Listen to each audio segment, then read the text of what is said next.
Bago tayo mag-umpisa sa ating istorya, i-comment mo naman kung taga saan ka at anong oras ka nanonood ngayon. Baka sa oras na naririnig mo ang kwentong ito, tahimik na ang paligid mo. Malamig ang hangin sa labas at ikaw ay naghahanap ng isang kwentong magpaparamdam sa'yo na kahit gaano kabigat ang pinagbaanan ng isang tao, may panahon pa rin para bumangon, lumaban at mabawi ang dangal na minsang tinangkang agawin. Sa maliit na bayan ng San Isidro de Lirio, may isang dalagang kilala hindi dahil sa ganda ng pananamit o yaman ng pamilya, kundi dahil sa kabutihang hindi niya ipinagyayabang. Ang pangalan niya ay Elowen Mirasol. Hindi marangya ang buhay ni Elowen. Ang bahay nila ay nasa dulo ng isang makipot na kalsada malapit sa lumang palengke, kung saan tuwing madaling araw ay maririnig ang ingay ng mga naglalapag ng gulay, bulaklak, isda at prutas. Ang kanyang ama na si Romulo Mirasol ay isang mekaniko na sanay sa amoy ng langis, init ng makina at pagod na katawan. Ang kanyang ina naman na si Altagracia ay dating librarian sa public school, isang babaeng mahilig sa libro, tahimik magsalita pero matalim ang pangaral. Anak, madalas sabihin ni Altagracia habang inaayos ang mga lumang resibo ng maliit nilang flower and catering shop. Ang tao, hindi nasusukat sa dami ng pera sa bulsa. Nasusukat siya sa paraan ng pagharap niya sa mga taong walang kayang ibigay pabalik. Lumaki si Elowen na bitbit ang aral na iyon. Bata pa lang, marunong na siyang gumising bago sumikat ang araw para tumulong sa pag-aayos ng bulaklak.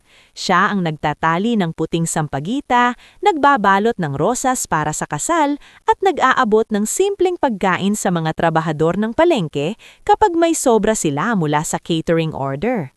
Hindi siya reklamador. Kapag pagod, tahimik lang siyang uupo sa bangkito sa likod ng shop, pupunasan ng pawis, tapos babangon ulit. Sa bayan nila, kilala ang Mirasol Flowers and Table bilang maliit ngunit maaasahang tindahan. Kapag may binyag, kasal, libing o simpleng handaan, doon lumalapit ang mga tao. Hindi pinakamura ang serbisyo nila, pero alam ng lahat na tapat si Elowen sa bawat bayad. Kung kulang ang pera ng customer, hindi niya pinapahiya. Kung may batang gutom na tumitingin sa mga tirang pagkain, hindi niya pinapaalis. Isang hapon, habang inaayos niya ang mga puting lirio para sa lamay ng isang matandang guro, pumasok sa shop ang kanyang matalik na kaibigan na si Sabelina Dacumos, o Sabel kung tawagin ng lahat. Si Sabel ay isang dressmaker na may maingay na tawa at laging may dalang tsismis mula sa kabilang kanto. "Elowen, grabe ka talaga," sabi ni Sabel habang inilapag ang sukatan sa mesa. "Lahat ng tao rito tinutulungan mo. Pati yung batang si Lyra May, ikaw na naman ang bumili ng notebook." Napatingin si Elowen sa gilid ng shop kung saan nakaupo ang isang batang babae na payat, maitim sa araw at tahimik na nagsusulat sa lumang kwaderno. Si Lyra May ay anak ng isang tindera ng gulay na namatay sa sakit. Wala na itong ama at madalas ay nakikitira sa tiyahin niya na may 6 ding anak. "Hindi naman malaking bagay," sagot ni Elowen. "Notebook lang iyon." "Notebook ngayon," biro ni Sabel. "Bukas, tuition na. Susunod, ikaw na ang magpapatayo ng school." Ngumiti si Elowen pero may lungkot sa kanyang mga mata. "Kung kaya ko lang, Sabel, gusto ko talagang magkaroon ng scholarship fund dito sa bayan, kahit maliit lang. Yung mga batang hindi makapag-aral dahil anak sila ng trabahador, tindera, mekaniko. Sana'y may matakbuhan sila." Narinig iyon ni Romulo na noon ay galing sa talyer, marumi ang kamay at may bahid ng grasa ang polo. Sandali siyang tumigil sa pintuan at tinitigan ng kanyang anak. May pagmamalaki sa kanyang muka, pero may halong pangamba rin. "Maganda ang pangarap mo, anak, pero tandaan mo, bago ka tumulong sa mundo, siguraduhin mong hindi ka rin mauubos." Lumapit si Elowen at kinuha ang basang tuwalya para punasan ang kamay ng kanyang ama. "Hindi ako mauubos, tay. Kayo at nanay ang dahilan kung bakit ako matibay." Tahimik na ngumiti si Romulo, pero sa loob-loob niya, alam niyang iba ang puso ng kanyang anak. Masyadong malambot para sa mundong sanay manakit ng mababait. Dumating ang gabi na hindi inaasahan ni Elowen na magbabago ang takbo ng buhay niya. Malakas ang ulan noon, halos walang tao sa labas, at ang ilaw ng palengke ay kumikislap-kislap na parang anumang sandali ay mamamatay. Pasara na sana sila nang may isang itim na sasakyan na huminto sa tapat ng shop. Bumaba mula doon ang isang lalaking basang-basa ang balikat ng coat, hawak ang cellphone na wala ng signal. "Pasensya na," sabi ng lalaki, mahina mong boses. "May alam ba kayong mekaniko rito? Tumirik ang sasakyan ko." Nasa likod si Romulo at nagpapahinga na. Si Elowen ang unang humarap sa lalaki. Hindi niya kilala ito pero napansin niya agad ang kakaibang tindig nito. Simple ang suot ngunit mamahalin ang relo. Mukhang sanay sa tahimik na otoridad pero walang yabang sa pagsasalita. "May mekaniko po rito," sagot ni Elowen. "Tatay ko, pero pagod na siya. Tingnan ko muna kung kaya kong tulungan." Bahagyang nagulat ang lalaki. "Marunong ka sa makina?" "Lumaki ako sa talyer," sagot niya habang kinukuha ang payong. "Hindi ako expert pero alam ko kung kailan dapat hindi pinipilit paandarin ang sirang sasakyan." Sumunod ang lalaki sa kanya sa ulan. Habang binubuksan ni Elowen ang hood ng sasakyan, tahimik itong nakamasid. Hindi ito nang mamaliit, hindi rin nagmamadaling mag-utos. Para bang hinahayaan nitong gawin ni Elowen ang alam niya. "Starter problem," sabi ni Elowen matapos ang ilang minuto. "Hindi ito maaayos dito sa ulan. Mas mabuting ipasok muna sa gilid. Bukas na matingnan ng maayos ni tatay." "Salamat," sabi ng lalaki. "Ako nga pala si Caspian." "Elowen," sagot niya. Walang apelidong binanggit si Caspian, walang sinabi tungkol sa kumpanya, eroplano o yaman. Nung gabing iyon, para kay Elowen, isa lang siyang estrangherong naabutan ng ulan at nasiraan ng sasakyan. Pinatuloy nila si Caspian sa shop habang naghihintay na humina ang ulan. Inabutan siya ni Altagracia ng mainit na salabat, at si Isabel naman na hindi pa umuuwi ay nakatingin sa kanya na parang may iniimbestigahan. "So, Caspian," sabi ni Isabel, nakataas ang kilay. "Taga rito ka ba?" "Hindi," sagot nito. "Napadaan lang. May meeting sana ako sa kabilang bayan." "Meeting?" tanong ni Isabel. "Anong trabaho mo?" Napangiti ng bahagya si Caspian. "Family business." "Ah," sagot ni Isabel, hindi kumbinsido. Yung sagot ng mga taong ayaw sabihin kung milyonaryo sila. "Sabel," sawi ni Elowen namumula ng hiya. Tumawa si Caspian at iyon ang unang pagkakataon na nakita ni Elowen gumaan ang mukha nito. Hindi naman ganon, medyo komplikado lang. Kinabukasan, bumalik si Caspian para kunin ang sasakyan. Maayos na ito ni Romulo at nang magbayad siya ay sobrang inilagay niya sa sobre. Ngulit nang bilangin yun ni Romulo, agad niya itong ibinalik. "Sobra ito, hiho. Hindi kami tumatanggap ng bayad na hindi namin pinagtrabahuhan." Tumingin si Caspian kay Elowen na noon ay nag-aayos ng bulaklak. Para bang may nakita siyang kakaiba sa pamilyang iyon, isang uri ng dignidad na bihira nang makita sa mundong kinalakihan niya. Mula noon, madalas nang bumalik si Caspian sa San Isidro de Lirio. Nung una, dinadahilan niyang pag-order ng bulaklak para sa opisina. Minsan naman ay nagpapagawa siya ng simpleng lunch trays para sa meeting. Ngulit kalaunan, hindi na niya kailangang magpanggap. Dumadaan siya para kausapin si Elowen, uminom ng kape sa likod ng shop at makinig ng mga kwento nito tungkol sa bayan. Isang hapon, habang pinapanood nila si Lyra May na nagbabasa sa maliit na mesa, tinanong ni Caspian si Elowen, "Bakit mo ginagawa ang lahat ng ito? Hindi mo naman sila responsibilidad." Napatingin si Elowen sa bata. "Kasi may mga batang hindi tamad mangarap. Kulang lang sila ng taong maniniwala sa kanila." Hindi agad nakasagot si Caspian. Sa mundo niya, ang pera ay ginagamit para bumili ng impluensya, katahimikan at kapangyarihan. Pero sa mundo ni Elowen, ang kaunting pera ay maaaring maging notebook, baon, gamot o pag-asa. Doon nagsimulang mulalim ang pagtingin niya sa dalaga. Ngunit habang lumalapit si Caspian, unti-unti ring lumalapit sa buhay ni Elowen ang mundong hindi niya kilala. Isang araw may dumating na babaeng eleganteng manamit sa shop. Matangkad ito, maputla ang mukha at malamig ang titig. Kasama nito ang isang lalaking naka-uniforme na tila bodyguard. "Ikaw ba si Elowen Mirasol?" tanong ng babae. "Opo," maingat na sagot ni Elowen. "Ako si Doña Vespera Falconeri, ina ni Caspian." Para bang biglang tumigil ang hangin sa loob ng shop. Si Isabel na nasa gilid ay napahanto sa pagsusukat ng tela. At si Altagracia naman na nasa likod ay dahan-dahang lumabas mula sa likod, ramdam ang kakaibang bigat ng presensya ng babae. "May kailangan po ba kayo?" tanong ni Elowen. Tinignan ni Doña Vespera ang paligid, ang mga timba ng bulaklak, lumang mesa, simpleng kortina at sahig na may bakas ng putik noong nakaraang gabi. Walang insuntong lumabas sa kanyang bibig, pero ang titig niya ay sapat na para iparamdam kay Elowen na sinusukat siya mula ulo hanggang paa. "Gusto lang kitang makita," sabi ni Doña Vespera.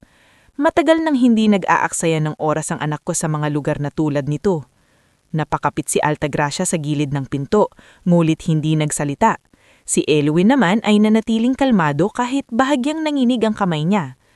"Kung ang ibig niyo pong sabihin ay nakakaabala ako kay Caspian, hindi ko po siya pinipilit pumunta rito. Alam ko." Sagot ni Doña Vespera. "Mas delikado nga iyon. Ibig sabihin, siya ang kusang lumalapit. Hindi pa man nagsisimula ang anumang relasyon na may malinaw na pangalan, naramdaman na ni Elowen na may pader sa pagitan nila ni Caspian. Isang pader na gawa sa apelyido, pera, kapangyarihan at mga matang sanay manghusga. Nang umalis si Doña Vespera, lumapit si Isabel kay Elowen. "Ayoko sa babaeng iyon. Para siyang kutsilyong binalot sa pabango." Hindi nakakasagot si Elowen. Sa dibdib niya, may takot na unti-unting gumagapang. Hindi dahil mahirap siya, kundi dahil ngayon lang niya naunawaan na ang pagmamahal sa isang tulad ni Caspian ay hindi lang tungkol sa dalawang pusong nagkakasundo. Kasama rito ang pamilyang may sariling plano, sariling batas, at sariling paraan ng pagdudurog sa mga taong hindi nila kauri. Kinagabihan, kinausap siya ni Caspian sa labas ng shop. Halata sa mukha nito na alam na niya ang pagpunta ng ina. "Elowen, humihingi ako ng tawad. Hindi dapat siya pumunta rito ng ganoon." "Bakit hindi mo sinabi sa akin kung sino ka talaga?" tanong ni Elowen, mahina ngunit puno ng sakit. Napayuko si Caspian. "Dahil sa unang pagkakataon, may taong tumingin sa akin nang hindi nakikita ang falconeri. Gusto kong maging ikaw lang muna." "Pero hindi ka pwedeng maging ikaw lang, Caspian," sagot niya. "May mundong sumusunod sa'yo, at ngayon mukhang susundan na rin ako ng mundong iyon." Lumapit si Caspian ngunit hindi niya hinawakan si Elowen. Iginagalang niya ang distansyang kailangan nito. "Hindi kita hahayaang masaktan nila." Tumingin si Elowen sa kanya. Gusto niyang maniwala. Sa sandaling iyon, tapat ang mga mata ni Caspian. Walang kasinungalingan, walang yabang. Isang lalaking handang ipaglaban siya. Pero sa malayo, sa loob ng isang itim na sasakyang nakaparada sa kabilang kanto, pinapanood sila ng isang taong hindi nila napansin. Si Morcant Falconeri, kapatid ni Caspian, ay tahimik na nakangiti habang hawak ang cellphone. Siya pala, bulong ni Morcant. Ang babaeng iniisip niyang ipasok sa pamilya. Sa kabilang linya, malamig ang tinig ni Doña Vespera. "Alamin mo lahat tungkol sa kanya. Pamilya, utang, kahinaan. Walang babaeng tulad niya ang basta papasok sa bahay natin." At habang si Elowen ang nakatayo sa harap ni Caspian, pilit na pinapakalma ang sariling puso, hindi niya alam na ang payak at tahimik niyang buhay ay dahan-dahan nang hinihila papunta sa isang pamilyang may magagarang bahay, pribadong eroplano, at mga niting marunong magtago ng panganib. Sa gabing iyon bago siya matulog, tumingin si Elowen sa maliit na notebook kung saan nakasulat ang pangarap niyang scholarship foundation. Hinaplos niya ang pahina at pumikit. "Hindi ako hihingi ng buhay na marangya, basta buhay na may saysay." Hindi pa niya alam na ang pangarap niyang buhay na may saysay ang siya ring magiging dahilan kung bakit siya kapopootan ng mga taong takot mawalan ng kapangyarihan. Hindi pa niya alam na ang kabutihan niyang minahal ng mahihirap ay magiging banta sa mga mayayamang sanay maghari. At higit sa lahat, hindi pa niya alam na ang pagpasok niya sa pamilyang Falconeri ay magdadala sa kanya sa isang araw na buong mundo ay maniniwalang patay na siya, samantalang ang totoo, doon palang magsisimula ang tunay niyang laban. Bago tayo magpatuloy sa ating istorya, i-comment mo naman kung taga saan ka at anong oras ka nanonood ngayon. Habang papalalim ng gabing ito, samahan nating muli si Elowen Mirasol sa pagpasok niya sa isang mundong akala niya ay puno ng pagmamahal, pero unti-unti palang maglalantad ng mga ngiting may tinatagong talim, mga pamilyang may sariling lihim at mga pangakong susubukin ng tibay ng kanyang puso. Mula nung gabing nakita ni Morcan Falconeri sina Elowen at Caspian sa tapat ng maliit na flower and catering shop, nagbago ang tahimik na takbo ng buhay ni Elowen.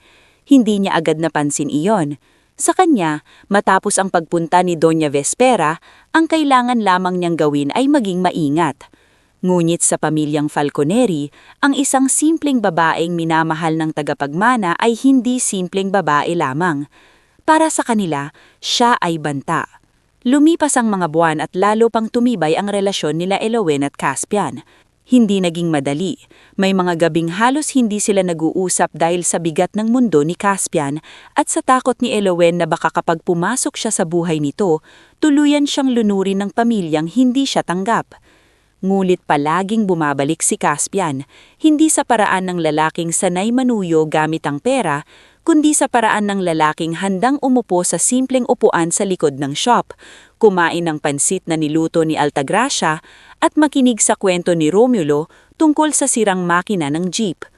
Hindi ako sanay sa ganitong katahimikan, minsang sabi ni Caspian habang pinagmamasdan ng palengke sa dapit hapon. Anong klaseng katahimikan? Tanong ni Elowen. Yung walang nagbibilang kung sino ang mas mayaman, kung sino ang mas makapangyarihan, kung sino ang kailangang gamitin, sagot niya. Napatingin si Elowen sa kanya. Sa mga sandaling iyon, nakikita niya na kahit anak mayaman si Caspian, may sugat din itong dala. Hindi sugat ng kahirapan, kundi sugat ng pamilyang hindi marunong magmahal ng walang kapalit. Isang taon matapos silang magkakilala, nagpakasal sina Elowen at Caspian sa lumang glass garden ng mga Falconeri. Hindi iyon ang engranding kasal na gustong ipagyabang ni Doña Vespera sa mga business magazines. Mas pinili ni Caspian ang kasalang may bulaklak mula sa shop ni na Elowen, simpleng musika at mga taong tunay na nakasaksi sa kanilang pagmamahalan. Dumalo si Isabel na umiiyak habang inaayos ang belo ni Elowen. Naroon si Romulo na halos hindi makapagsalita habang hawak ang kamay ng anak. Si Altagracia naman ay paulit-ulit na hinahaplos ang pisngi ni Elowen na parang gusto nitong kabisaduhin ang mukha ng anak bago ito tuluyang mapasama sa pamilyang hindi nila kilala. Anak, bulong ni Altagracia bago magsimula ang seremonya. Kung sakaling dumating ang araw na maramdaman mong hindi ka na nila nakikita bilang tao, umuwi ka. Kahit gaano kalayo, kahit gaano kalaki ang bahay nila, may tahanan ka pa rin dito. Napaluha si Elowen. Nay, mahal ko siya. Alam ko, sagot ng ina. Kaya nga ako natatakot. Sa kasal, tahimik si Doña Vespera. Suot niya ang kulay pilak na gown, perpekto ang buhok, perpekto ang ngiti, pero walang init ang mata. Nasa tabi niya si Morcant, kapatid ni Caspian, na tila mas abala sa mga bisitang board members kaysa sa kasal mismo. Naroon din si Purcell Vera, ang anak ng matalik na kaibigan ni Doña Vespera. Maganda, pino kumilos at sanay sa mundong ginagalawan ng mga Falconeri. Matagal nang ibinubulong ng social circle na siya ang dapat mapangasawaan ni Caspian. Habang naglalakad si Elowen papunta kay Caspian, narinig niya ang mahinang bulungan mula sa gilid. Sayang si Caspian, kung si Purcell sana mas bagay. Baka face lang, sagot ng isa pa. Minsan naaaliw ang mayayaman sa simple, pero hindi nagtatagal. Narinig iyon ni Isabel at agad siyang tumingin sa kanila. Kung inggit kayo, doon kayo sa labas. Kasal ito, hindi palengke ng pait. Halos mapatawa si Elowen kahit nangingilid ang luha niya. Sa kabila ng lamig ng pamilya Falconeri, naroon ang mga taong tunay na nagmamahal sa kanya. Pagkatapos ng kasal, lumipat si Elowen sa Falconeri Estate. Malawak iyon, napapalibutan ng mataas na pader, may hardin na kayang lakarin ng halos kalahating oras, at mga pasilyong napakatahimik para bang bawat yapag ay nakikialam. Sa unang gabi niya roon, hindi siya makatulog. Hindi dahil sa laki ng silid, kundi dahil sa pakiramdam na sa loob ng bahay na iyon, kailangan niyang patunayan ang karapatan niyang huminga. Kinabukasan, nakilala niya ang mga tauhan sa mansyon. Si Manang Vionela, ang matandang kusinera na halos 40 taon nang naninilbihan sa mga Falconeri. Si Nesto, ang hardinerong tahimik ngunit mapagmasid. At si Felixa, isang batang kasambahay na 18 taong gulang pa lamang, probinsyana at halos laging nakayuko kapag kausap ang mga amo. "Madam Elowen," sabi ni Felixa habang inaabot ang tsaa, "pasensya na po kung hindi tama ang timpla. Sanay po kasi si Doña Vespera na walang masyadong asukal." Ngumiti si Elowen. "Ayos lang. At Elowen na lang kapag tayo-tayo. Hindi ako sanay sa madam." Nagulat si Felixa. "Baka mapagalitan ako." "Hindi kita hahayaang mapagalitan dahil lang tinawag ko ako sa pangalan ko," malumanay niyang sagot. Mula noon, unti-unting napalapit ang ilang tauhan kay Elowen. Hindi niya sila tratong gamit sa bahay. Kapag may sakit ang anak ng driver, nagtatanong siya. Kapag may birthday ang kusinera, nagpapadala siya ng cake. Kapag late na ang uwi ng maintenance crew, sinisigurado niyang may natitirang hapunan para sa kanila. Ngunit ang kabutihang iyon ang lalong ikinainis ni Doña Vespera. "Hindi ka narito para maging kaibigan ng mga kasambahay," malamig nitong sabi isang umaga habang sabay silang nag-aalmusal. Ibinaba ni Elowen ang tasa. "Doña Vespera, ang paggalang po sa kanila ay hindi nakakabawas sa apelyido ninyo." Tumigil ang kutsara ni Doña Vespera sa ibabaw ng plato. "Sa bahay na ito, hindi ako sanay sinasagot." "Hindi ko po kayo sinasagot. Nagsasabi lang po ako ng totoo." Naroon si Morcant sa kabilang dulo ng mesa, tahimik na nakangiti. Hindi siya nakialam, pero sa isip niya, malinaw na lumalakas ang loob ng babaeng ito, at ang babaeng may sariling paninindigan ay mahirap kontrolin. Sa mga unang buwan ng kanilang pagsasama, madalas nasa biyahe si Caspian dahil sa Falconeri Air Holdings. Ang kumpanya nila ay may private aviation services, logistics contracts at maintenance facilities para sa mga malalaking kliyente. Habang wala siya, si Elowen naman ang naiwan sa mansyon, kasama ang pamilyang hindi naman siya tunay na tinanggap. Doon nagsimulang lumala ang maliliit na pananakit. Sa mga dinner, hindi sinasadyang nakakalimutan. Ni Doña Vespera, ipaaalam kay Elowen ang dress code. Sa charity events, pinapaupo siya sa table na malayo sa pamilya. Kapag may importanteng bisita, ipinapakilala siya bilang asawa ni Caspian at hindi bilang si Elowen Mirasol Falconeri. Isang gabi, habang nasa isang gala fila, lumapit si Priscel na may hawak na champagne. "Elowen, ang ganda ng gown mo," sabi nito. Matamis ang ngiti. Simple. Very provincial charm. Ngumiti si Elowen kahit alam niyang insulto iyon. "Salamat. Mas gusto ko ang simpleng bagay na hindi kailangang magpanggap." Natigilan si Priscel. Sa gilid, bahagyang napangiti si Isabel na inimbitahan ni Elowen bilang guest. Ngunit hindi natapos doon ang laban.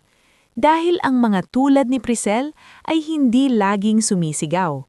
Mas madalas, bumubulong sila sa tamang tao, sa tamang oras. Habang abala si Elowen sa pag-adjust sa bagong buhay, may isang matandang tahimik na nagmamasid sa kanya.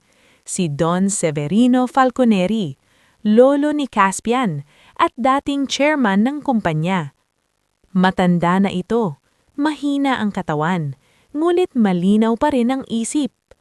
Nakatira siya sa hiwalay na wing ng mansion at may private nurse na si Herminia Valles. Unang nagtagpo ng matagal sina Elowen at Don Severino nang dalhan niya ito ng tsaa isang maulang hapon. "Ikaw ang babaeng kinaiinisan nila," sabi ng matanda nang walang paligoy-ligoy. Nagulat si Elowen. "Kung ganoon po ba talaga kalinaw?" "Mas malinaw pa sa iniisip mo," sagot ni Don Severino. "Ang mga taong takot mawalan ng kapangyarihan, madaling makilala. Laging silang galit sa mga mabubuting hindi nila mabili." Mula noon, paminsan-minsan na siyang kinakausap ni Don Severino. Hindi mahaba ang usapan, ngunit mabigat. Tinanong nito ang mga proyekto niya, ang pangarap niyang scholarship fund, at ang dahilan kung bakit siya tumutulong sa mga empleyado kahit hindi naman iyon inaasahan sa kanya. "Dahil dati, kami ang nangangailangan," sumagot si Elowen. "Kung walang taong naniwala sa akin, baka hindi ako nakatapos. Hindi ko kayang makitang may batang tumitigil mangarap dahil lang walang pera."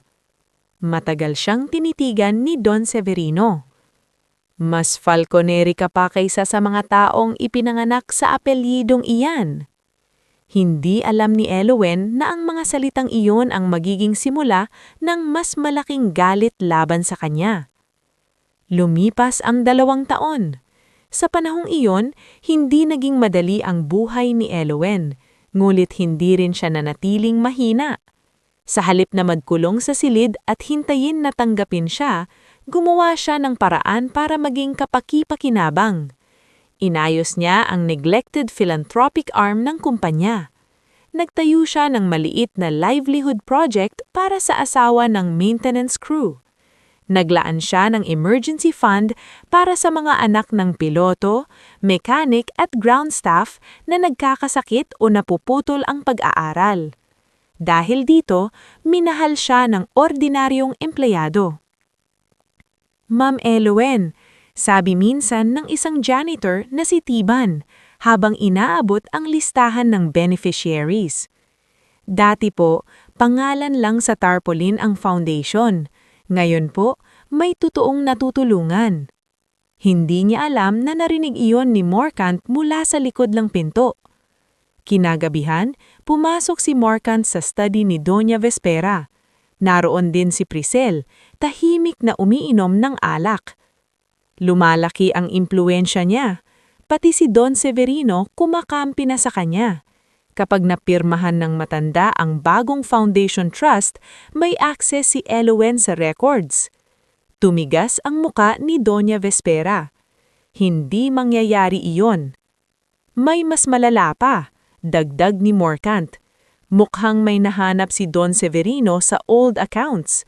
Kung ilalabas niya iyon, madadamay ako." Tumingin si Priscel kay Morcant. "At kapag bumagsak ka, babagsak din ang pangalan ng pamilya." "Hindi pamilya ang inaalala mo," malamig na sabi ni Morcant. "Si Caspian ang inaalala mo." Hindi sumagot si Priscel, pero hindi rin niya itinanggi. Doon nagsimula ang unang hakbang ng plano. Hindi agad marahas, hindi agad halata. Una, sisirain nila ang pangalan ni Elowen. Sa tulong ng tiwaling accountant na si Bravic Sarmiento, gumawa si Morcant ng peking financial records. Ipinakita sa dokumento na may nawawalang pondo mula sa foundation at tila sa personal na account ni Elowen na punta ang pera. Sumunod, kumalat ang bulong-bulongan. May nagsabing bumili raw ni Elowen ng mamahaling alahas gamit ang foundation money. May nagsabing may lihim siyang lalaking sinusuportahan. Si Priscel ang maingat na nagpakalat ng chismis sa social circles. Palaging may kasamang linyang, "Ayaw ko sanang maniwala pero may nakita akong dokumento." Nang makarating kay Caspian ang mga paraatang, agad siyang umuwi mula sa biyahe. Natagpuan niya si Elowen sa maliit na office ng foundation, nakaupo sa sahig na paliligiran ng mga folders at resibo. Namumula ang mata nito, ngunit hindi sumusuko. "Elowen," mahinang tawag ni Caspian. Tumingin siya. "Hindi ko kinuha ang pera." "Alam ko," mabilis na sagot ni Caspian. Napahinto siya. "Alam mo?" Lumapit si Caspian at lumukod sa harap niya. "Kilala kita, pero kailangan nating patunayan. Dahil kung may gumawa nito, hindi lang ikaw ang target, pati ang lahat ng tinulungan mo." Napaiyak si Elowen, hindi dahil sa hina, kundi dahil sa bigat ng pagkakainsulto sa lahat ng pinaghirapan niya. Bakit ba galit na galit sila sa akin? Wala naman akong inaagaw. Hinawakan ni Caspian ang kamay niya. Minsan, ang taong nagbibigay ng liwanag ang pinakakinatatakutan ng mga sanay magtago sa dilim. Ngunit hindi alam ni Caspian na dahil pinili niyang maniwala kay Elowen, mas bibilis ang susunod na hakbang ng mga taong nasa likod ng paninira. Sa silid ni Don Severino, tinawag ng matanda si Elowen isang gabi. Naroon si Nurse Herminia, tahimik sa gilid habang umuulan sa labas. "May mga dokumento akong ipapahawakan sa abogado," sabi ni Don Severino. Hirap ngunit malinaw ang boses. "Kapag may nangyari sa akin o sa iyo, kailangang lumabas ito." "Don Severino, ano pong ibig ninyong sabihin?" Kinakabahang tanong ni Elowen. "Matagal nang may nagnanakaw sa kumpanya," sagot ng matanda. "At ang pinakamapanganib na magnanakaw ay yaong may apelyidong Falconeri." Nanlamig si Elowen. Hindi nila alam na sa labas ng pinto, nakatayo si Odette Crail, personal assistant ni Doña Vespera. Nanginginig ang kamay nito habang hawak ang tray ng gamot. Narinig niya ang sapat para malaman na may malapit ng sumabog na lihim. At dahil takot siya kay Doña Vespera, sinabi niya ang lahat. Kinabukasan, ibang-iba ang mukha ni Doña Vespera. Hindi na ito malamig lamang, may desisyon na sa mga mata niya. "Hindi pwedeng umabot sa abogado ang dokumentong iyon," sabi niya kay Morcant. "At si Elowen?" tanong ni Morcant. Matagal na katahimikan ang sumunod. Pagkatapos, ngumiti si Doña Vespera sa paraang walang kahit anong init. "May private island tayo, may chopper tayo, at may mga aksidenteng hindi na natatanong kapag abo na ang natira." Ilang araw matapos iyon, biglang nagbago ang pakikitungo ni Doña Vespera kay Elowen. Isang umaga, inimbitahan niya ito sa veranda, kung saan tanaw ang hardin ng mansion. "Elowen," sabi niya, mahihinon sa paraang hindi natural. "Marami tayong hindi pagkakaunawaan. Siguro, panahon na para ayusin natin." Nagulat si Elowen, pero pinili niyang makinig. "May retreat house kami sa private island," patuloy ni Doña Vespera. "Tahimik doon. Sumama ka sa akin. Tayong dalawa lang. Isang sorpresa para sa bagong simula." May kung anong malamig na gumapang sa batok ni Elowen. Hindi niya alam kung bakit, pero may mali. Masyadong bigla, masyadong bait. Nang gabing iyon, sinabi niya kay Manang Vionela ang tungkol sa biyahe. "Madam," mahina nitong sabi habang naghihiwa ng gulay, "mag-ingat kayo. Ang taong matagal nang may galit hindi basta nagiging bait ng walang dahilan." Narinig iyon ni Felixa at napayuko. Sa kabilang bahagi ng mansion, nakita naman ni Elowen si Odette na nag-aayos ng travel papers. Namumula ang mata nito parang galing sa iyak. "Odette," tawag ni Elowen, "ayos ka lang?" Napatigil si Odette. "Opo, madam, pagod lang." Pero hindi nito kayang tumingin ng diretso sa kanya. Sa araw ng biyahe, wala si Caspian. Pinadala siya ni Morcant sa Zurich para raw sa emergency negotiation. Bago umalis, inakap niya si Elowen ng mahigpit. "Pagbalik ko, aayusin natin lahat," sabi niya. "Mag-ingat ka," sagot ni Elowen. "Mas dapat ikaw ang mag-ingat," bulhong ni Caspian, na parabang nararamdaman din ng kakaibang bigat, ngunit hindi pa kayang pangalanan. Kinabukasan, dinala si Elowen sa private helipad ng mga Falconeri. Naroon si Doña Vespera, maayos ang suot, walang bakas ng kaba. Naroon din si Morcant, kunwari abala sa tawag. Sa gilid, tahimik na nakatayo si Captain Roxantrado Almazan, ang veteranong piloto. Hindi alam ni Doña Vespera na kilala si Captain Rox si Elowen. 1 taon na ang nakalilipas, tinulungan ni Elowen ang anak nitong maoperaan sa puso pamamagitan ng foundation. Hindi iyon ipinagyabang ni Elowen, pero hindi iyon nakalimutan ng piloto. Bago pa man sumakay, napansin ni Captain Rox ang kakaibang marka sa maintenance log. May override na hindi siya ang pumirma, may fuel line adjustment na hindi dapat ginawa, at may amoy sa loob ng chopper na sapat para manindig ang balahibo ng taong ilang dekada nang nagpapalipad. Tumingin siya kay Elowen, tumingin siya kay Doña Vespera. Sa sandaling iyon, alam niyang may pinaplanong masama.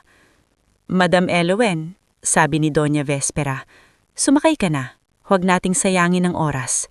Umakyat si Elowen sa chopper, kabado ngunit pilit kalmado. Ilang segundo lang ang lumipas nang yumuko si Captain Rox na kunwari ay inaayos ang headset niya. Malapit sa tenga ni Elowen, halos walang boses niyang sinabi ang mga salitang magpapabago ng lahat. "Madam, bumaba ka na. May masamang plano sa'yo." Nanigas si Elowen parang binuhusan ng yelo. Sa labas, nakatingin si Doña Vespera. Sa hindi kalayuan, si Morcant ay tila naghihintay sa mangyayari. Huminga ng malalim si Elowen.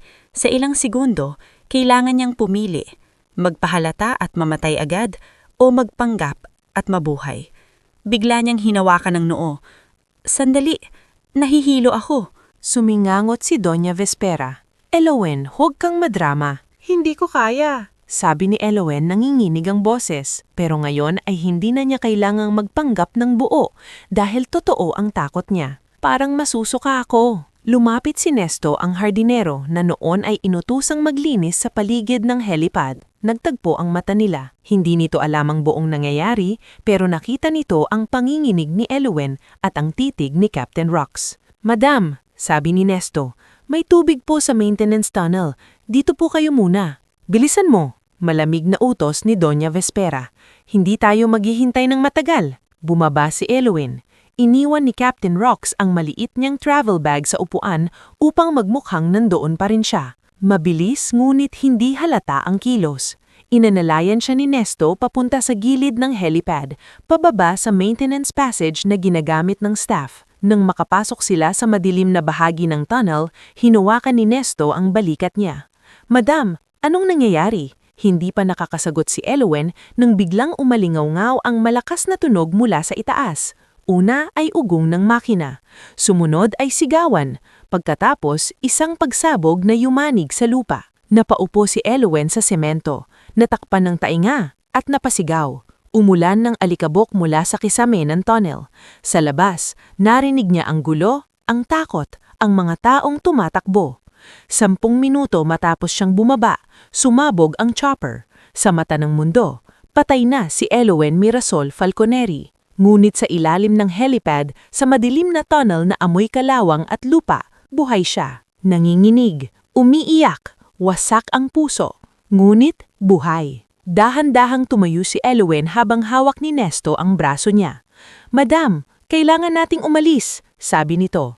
"Kapag nalaman nilang buhay kayo, hindi na niya kailangang tapusin." Alam ni Elowen, sa itaas, nagsimula ng umarte ang mga taong nagtangkang burahin siya.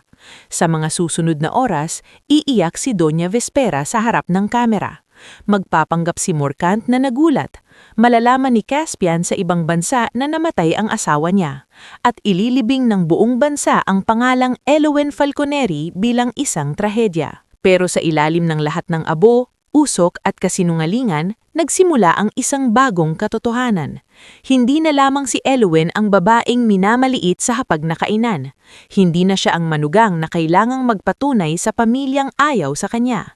Sa gabing iyon, habang palihim siyang inilalabas ni Nesto sa likod ng estate at habang sa malayo ay kumikislap pa ang apoy mula sa sumabog na chopper, may namatay nga sa kanya. Ang babaeng naniniwalang sapat ang kabutihan para hindi kasaktan ng mundo.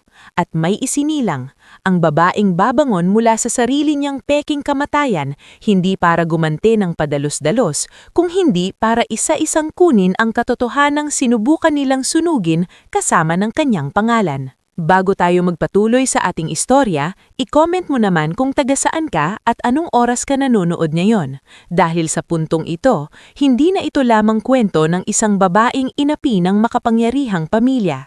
Ito na ang simula ng buhay ng isang babaeng inilibing ng mundo sa pangalan, ngunit lihim na humihinga sa dilim, nag-iipon ng lakas at natututong bumangon sa paraang hindi inaasahan ng mga taong nagtangkang pumatay sa kanya. Habang sa itaas ng Falconeri Estate ay nagkakagulo ang lahat dahil sa sumabog na chopper, si Elowen Mirasol Falconeri ay halos hindi makahinga sa loob ng makitit at madilim na maintenance tunnel.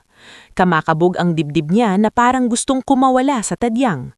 Ang usok mula sa labas ay unti-unting gumagapang sa lagusan at kahit hindi niya direktang nakikipa ang apoy, nararamdaman niya ang init ng trahedya na dapat sana ay tumapos sa buhay niya. Hawak siya ni Nesto sa braso habang mabilis ngunit hindi halata ang kilos naglalakad sa likod na bahagi ng tunnel. Sa bawat hakbang, gusto ni Elowen na huminto, iyak at isigaw ang pangalan ni Caspian.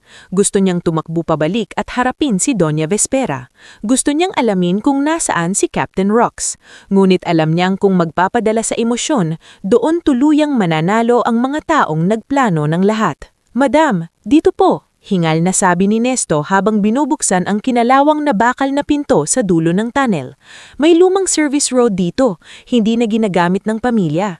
Dati po itong daanan ng mga delivery trucks. Nang makalabas sila, malamig na hangin ang sumalubong kay Elowen. Malayo na sila sa helipad, ngunit tanaw pa rin sa pagitan ng mga puno ang pulang liwanag ng apoy sa kalangitan. May mga sirena na sa malayo, may mga taong nagsisigawan, may mga sasakyang nagmamadaling pumasok sa estate. Napahawak si Elowen sa dibdib. "Si Captain Rox!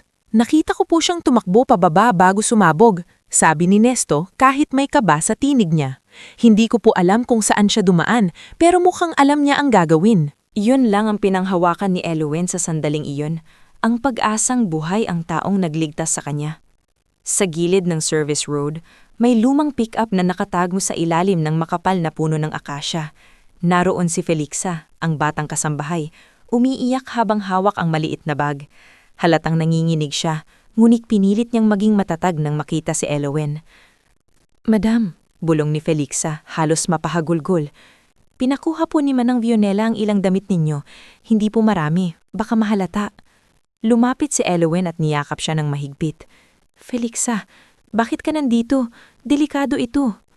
"Mas delikado po kung wala kayong dala," sagot ng dalaga. "At sabi ni Manang kung hindi namin kayo tutulungan ngayon, habang buhay kaming magsisisi." Bago pa man makasagot si Elowen, sumakay na si Nesto sa driver's seat. "Kailangan na po nating umalis." Habang umaandar ang pickup palabas sa likod na daan, unti-unting lumiliit sa paningin ni Elowen ang Falconeri Estate, ang mansyon na minsan niyang sinubukang gawing tahanan, ang bahay na puno ng magagarang kortina at malamig na pagtingin. Ang lugar kung saan niya pinilit mahalin ang mga taong hindi siya kailanman tinanggap. Hindi niya alam kung kailan siya makakabalik. Hindi niya alam kung makakabalik pa ba siya bilang asawa, bilang biktima, o bilang isang multong magbubunyag ng lahat. Pagdating nila sa lumang gasolinahan sa labas ng probinsya, may naghihintay na itim na van. Bumaba mula roon si Captain Rox Almazan. May sugat ito sa sentido, marumi ang uniforme at halos hindi makatayong ng tuwid, ngulit buhay siya. "Captain!" Napaiyak si Elowen nang makita siya. "Wala tayong oras, madam," sabi ni Rox pilit na pinatatag ang boses. "Sa ngayon, patay na kayo sa paningin nila. Dapat manatili mo nga iyon." "Pero si Caspian," agad na sabi ni Elowen. "Kailangan kong tawagan si Caspian. Kailangan niyang malaman na buhay ako." Umiling si Rox. "Kung tatawagan ninyo siya ngayon, susundan nila ang tawag. Kung may tao sa paligid niya nakasagwat, malalaman agad nila. Hindi lang kayo ang mamamatay, pati siya, pati kaming lahat."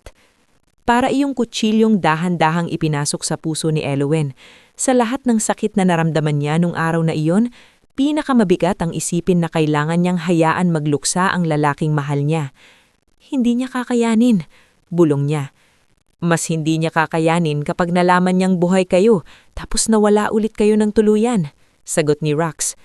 "Madam, kung gusto ninyong bumalik balang araw, kailangan muna ninyong mabuhay." Sa loob ng van, iniabot ni Captain Rox ang isang maliit na pouch. Nasa loob niyon ng kopya ng flight logs, maintenance notes, ilang printed clearances, at isang encrypted flash drive. Hindi ko pa alam ang lahat, sabi niya, pero may nag-override ng maintenance record, may pumirma gamit ang credentials na hindi dapat nagamit, at may nagbigay ng order na ipalipad ang hopper kahit hindi cleared. Itinago ko ang kaya kong itago. Tinitigan ni Elowen ang pouch na parang ito ang unang piraso ng katotohanang maililigtas niya mula sa apoy. Saan ako pupunta? Tanong niya. Sa kapatid ko, sagot ni Rox. Si Marcela Almazan, retired midwife siya sa Isla Remedios. Malayo, tahimik, hindi ka hahanapin doon agad. Sa loob ng maraming oras, bumiyahe sila ng halos walang salita. Pinalitan ni Elowen ang damit niya.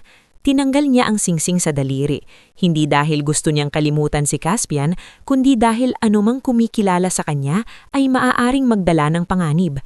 Habang hawak niya ang singsing sa palad, tuloy-tuloy ang luha niya. Patawarin mo ako, Caspian.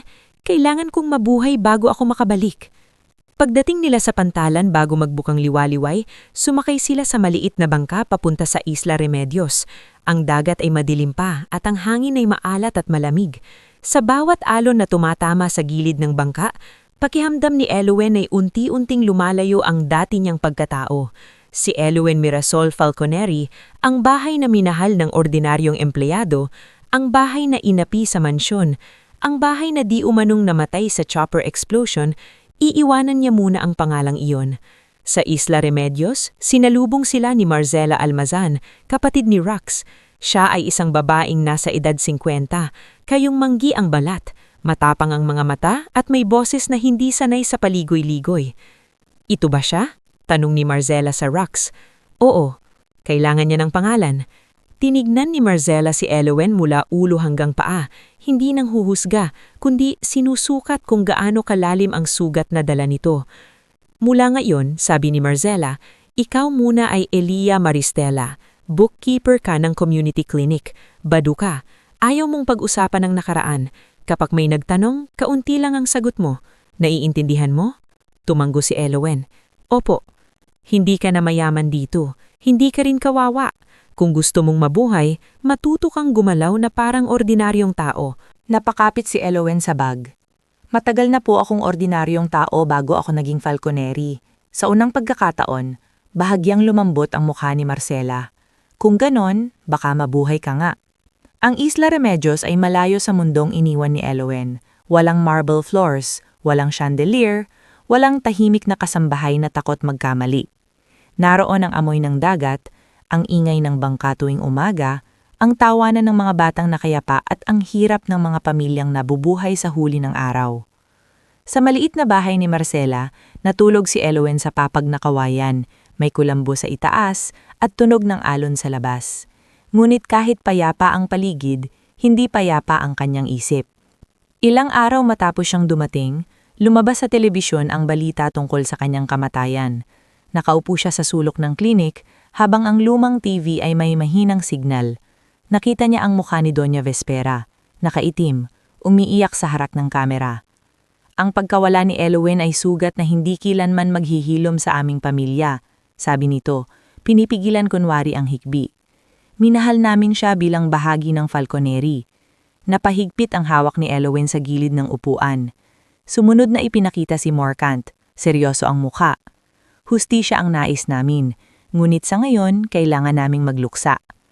Parang gusto ni Elowen na basagin ang telebisyon, hindi dahil sa galit lamang, kundi dahil sa kawalang hiyaang panoorin ng mga taong nagtangkang pumatay sa kanya habang ginagamit ang kanyang pangalan para magmukhang mabuti. Pagkatapos, lumabas ang kuha kay Caspian sa airport. Kakabalik lang nito mula Zurich. Wala itong sinasabi sa media. Maputla ang mukha, magulo ang buhok, at ang mga mata ay parang hindi makapaniwala sa mundong nadatnan. Doon tuluyang bumigay si Elowen. Tumakbo siya palabas ng klinik at sumuka sa gilid ng bakod. Sumunod si Marcela, hawak ng basong ng tubig. Gusto ko siyang tawagan, umiiyak na sabi ni Elowen. Hindi tama ito, hindi niya kasalanan, bakit kailangan niyang magdusa? Umupo si Marcela sa tabi niya. Dahil may mga laban na kapag minadali mo, mas maraming mabubuwal. Anak, hindi kita pipigilan habang buhay, Pero ngayon, sugatan ka pa, wala ka pang laban. May hawak kang ebidensya, oo, pero kulang pa iyon laban sa pamilyang kayang bumili ng tao, pulis, abogado, at balita. Paano kung makalimutan niya ako? Bulong ni Elowen. Mas matakot ka kung makalimutan mo kung bakit ka kailangang mabuhay. Sa mga sumunod na linggo, pinilit ni Elowen na maging si Elia Maristela. Sa klinik, siya ang nag-aayos ng records, naglilista ng gamot, at gumagawa ng simpleng budget. Nakilala niya si Dr. Yvandro Celis, ang rural doctor na halos hindi natutulog dahil siya lang ang doktor sa 3 barangay sa isla. Nung una, hindi ito nagtatanong tungkol sa kanya. Ngunit isang gabi, habang nag-aayos sila ng resibo matapos ang emergency delivery ng isang buntis, bigla itong nagsalita. Hindi ka bookkeeper lang. Natigilan si Elowen. Ano pong ibig ninyong sabihin? Ang taong ordinaryong bookkeeper, hindi nanginginig kapag may helicopter na dumaan sa balita, sagot ni Dr. Yvandro, at hindi umiiyak habang nakatingin sa lalaking sinasabing byudo sa telebisyon. Hindi nakapagsalita si Elowen. Hindi siya pinilit ni Dr. Yvandro. Hindi ko kailangang malaman ngayon, pero kung may humahanap sa'yo, sabihin mo, hindi dahil pakikialaman kita, kundi dahil ayokong madamay ang buong isla ng hindi handa. Doon niya naintindihan na sa Isla Remedios, ang tiwala ay hindi hinihingi agad. Pinapatunayan ito araw-araw. Unti-unti, natutunan ni Elowen ang rhythm ng isla. Tuwing umaga, tinutulungan niya si Cabeltrana, ang matandang leader ng Women's Cooperative, sa pag-aayos ng kita mula sa seaweed drying business. Ang mga babae roon ay sanay sa hirap. May asawang mangingisda, may anak na may sakit, may utang sa tindahan, may pangarap na kahit maliit ay laging nababangga ng kakulangan sa pera. Gagaling ka sa numero, sabi ni Cabeltrana isang hapon habang nakaupo sila sa ilalim ng nipa shed. Pero mas magaling ka sa pakikinig. Bihira iyon sa mga taong may pinag-aralan. Ngumiti si Elowen. Marami pa akong kailangang matutunan. Lahat tayo, pero ang mahalaga, hindi ka natatakot magsimula ulit. Mula sa maliit na kita ng cooperative, gumawa si Elowen ng mas maayos na sistema. Tinuruan niya ang mga babae kung paanong maglista ng puhunan, benta, utang at ipon. Nakipag-usap siya sa isang buyer sa kabilang bayan upang hindi na sila baratin ng middleman. Gumawa siya ng simpleng emergency fund para sa mga anak ng mangingisda. Sa unang pagkakataon matapos ang pagsabog, may araw na hindi siya umiyak. Hindi dahil nakalimutan niya ang sakit, kundi dahil unti-unti niyang nararamdaman na hindi natapos ang buhay niya sa Falconeri Estate. May bahagi pala ng sarili niya na kayang mabuhay kahit walang apelido, walang yaman, walang malaking bahay at walang sino mang tumatawag sa kanyang madam. Ngulit hindi siya nakalimot. Tuwing gabi, inilalabas niya ang pouch ni Captain Rax. Isa-isa niyang binabasa ang maintenance notes. Hindi niya agad maintindihan ang technical terms, kaya humingi siya ng tulong kay Dr. Yvandro na may kakilalang dating corporate auditor at cyber investigator na nakatira sa mainland, si Theon Madrigal. Dumating si Theon sa isla isang maulang hapon. Payat, tahimik, may makapal na salamin at may dalang lumang laptop na puno ng tape sa gilid. Hindi siya mukhang taong kayang bumangga sa makapangyarihan, ngulit nang nagsalita siya, malinaw at diretsyo. Kung totoo ang laman ng flash drive na ito, Sabi ni Theon matapos itong masuri ng ilang oras, hindi aksidente ang nangyari. May digital trail dito. May gumamit ng internal credentials para baguhin ang maintenance status. Kanino papunta? Tanong ni Elowen, halos hindi humihinga. Hindi pa buo, sagot ni Theon, pero may routing logs na dumaan sa executive office network. Hindi ito gawa ng ordinaryong mekanik. Napapikit si Elowen. Alam na niya ang ibig sabihin niyon. Morcant. Makalipas ang ilang araw, nakatanggap si Marcela ng tawag mula kay Herminia Valez, ang dating nurse ni Don Severino. Umalis na pala ito sa mansyon matapos bigla ang tanggalin sa trabaho. Takot na takot ito, ngunit may itinago siyang bagay. Isang recording ng huling pag-uusap ni Don Severino kay Elowen tungkol sa mga dokumento at katiwalian sa kumpanya. Sa isang lumang chapel sa isla, pinakinggan ni Elowen ang recording kasama sina Marcela, Dr. Yvandro at Theon. Nang marinig niya ang boses ni Don Severino, Napaiyak siya. Kung may mangyari kay Elowen, sabi ng matanda sa recording, mahina ngunit malinaw. Huwag ninyong hayaang sabihin nilang aksidente iyon. Ang pinakamapanganib sa pamilyang ito ay hindi ang kalaban sa labas, kundi ang sariling dugong handang pumatay para manatili sa trono. Tahimik ang buong chapel pagkatapos. Si Theon ang ulang nagsalita. Kailangan natin ng higit pa rito. Flight logs, financial records, witness statements, chain of custody. Kung lalabas ka ng kulang ang ebidensya, ikaw ang gagawin nilang sinungaling. Tumanggo si Elowen. Hindi na siya padalos-dalos tulad ng unang gabi. Hindi na siya basta babaeng gustong tumakbo pabalik dahil sa sakit.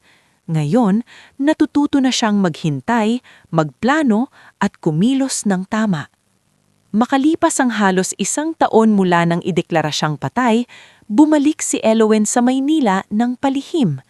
Hindi siya nakasuot ng mamahaling damit. Nakaayos siya bilang staff coordinator ng catering service ni Isabel, na lihim na nakipag-ugnayan sa kanya sa pamamagitan ni Marcela. Nang unang makita ni Isabel si Elowen sa likod ng event hall, napahagulgol ito at agad siyang niyakap. Hayop sila! Umiiyak na bulong ni Isabel. Alam kong buhay ka. Hindi ko alam kung paano, pero alam kong hindi ka basta mawawala. Hindi pa ako pwedeng magpakita, sagot ni Elowen. Nanginginig din ang boses. Kailangan ko ng tulong mo. Kahit ano, sabi ni Isabel. Kahit sunugin ko pa lahat ng gown ng mga falconeri. Sa gabing iyon, ginanap ang isang charity gala kung saan ginamit ni Doña Vespera ang pangalan ni Elowen para sa bagong memorial fund. Nakita ni Elowen mula sa gilid ng hall ang biyenan niyang nakasuot ng itim, nakangiti sa mga kamera habang sinasabing itutuloy raw nila ang nasimulan ni Elowen. Halos mabaluktot ang kutsarang hawak ni Elowen sa higpit ng kanyang kamay. Pagkatapos, nakita niya si Caspian. Tumigil ang mundo niya. Payat ito.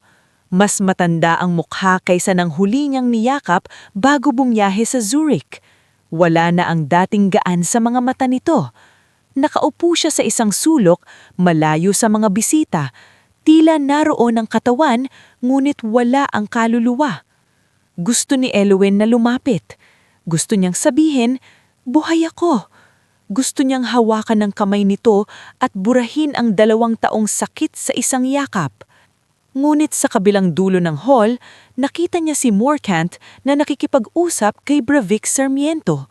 Lumapit siya sa likod ng divider, kunwari ay nag-aayos ng table napkins. Doon niya narinig ang mahahalagang salita. Siguraduhin mong walang lumang records na lalabas, lalo na yung foundation transfers. Kapag may nag-uugnay noon sa maintenance account, tapos tayo. May nagtatanong na, kinakabahan sagot ni Bravik. May auditor na naghahanap ng archived files. Burahin mo, utos ni Morcant. At kapag hindi mo kaya, ikaw ang ibabaon ko. Naitala iyon ni Elowen gamit ang maliit na recorder na ibinigay ni Theon Madrigal. Paglabas niya sa likod ng hotel, hindi siya umiyak. Hindi na siya nanginig tulad noon. Sa halip, tumingalaw siya sa madilim na langit ng Maynila at huminga ng malalim. Sa unang pagkakataon, hindi na siya basta tumatakbas. Nagsisimula na siyang bumalik.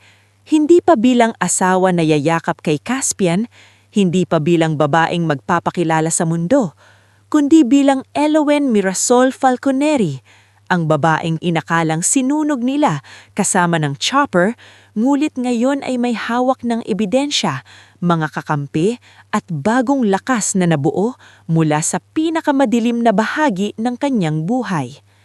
Bago tayo magpatuloy sa ating istorya, i-comment mo naman kung taga saan ka at anong oras ka nanonood ngayon. Sa bahaging ito, mas lalalim ang laban ni Elowen, hindi sa pamamagitan niyang sigaw, dahas o padalus-dalus na hibighinti. kundi sa tahimik na pag-iipon ng katotohanan, sa pagbubuo ng mga kakampi na dating walang boses, at sa pag-unti-unting pagguho ng mga taong akala nila ay kayang sunugin ang buhay ng isang babae at burahin siya sa mundo. Paulit-ulit iyong umalingaw sa isip ni Elowen habang nakatingin siya sa kalsadang basa sa ambon. Ilang metro lang ang layo niya sa loob ng gusali kung saan naroon si Caspian. Ilang metro lang ang pagitan niya sa lalaking 2 taon nang nagdadalamhati sa kamatayang hindi naman totoo. Ngunit hindi pa rin siya lumapit, hindi pa maaari. Kung magpapadala siya sa puso, mawawasak ang plano. Kung yayakapin niya si Caspian sa gabing iyon, maaaring sundan siya ni Morcant, mahuli si Isabel, madamay si Theon, at mabunyag ang Isla Remedios na naging tahanan niya sa panahong wala siyang ibang malapitan. Lumapit si Isabel sa kanya mula sa likod. Suot pa rin ang simpleng black uniform ng catering staff. Mapula ang mata nito, hindi dahil sa pagod, kundi dahil sa pinipigil ang emosyon. Elowen, mahina nitong sabi. Nakita mo siya, hindi ba? Si Caspian? Tumanggo si Elowen, hindi inaalis ang tingin sa kalsada. Oo. Gusto mo siyang lapitan. Gustong-gusto. Sagot niya. Halos pabulong. Pero kung mahal ko siya, kailangan ko munang tapusin ito ng tama. Napapikit si Isabel. Ibang-iba ka na. Napatingin si Elowen sa kanya. Masama ba? Hindi. Sagot ni Isabel. Mas matibay, mas tahimik, pero mas nakakatakot para sa kanila. Sa gabing iyon, hindi umuwi si Elowen sa Isla Remedios. Dinala siya ni Isabel sa likod ng kanyang dress shop sa Sampaguita Lane. Isang maliit na espasyong dating bodega ng tela. Ngayon ay ginawa nilang pansamantalang tagpuan. Sa ibabaw ng lumang cutting table, inilatag nila ang mga dokumentong naipon sa loob ng maraming buwan.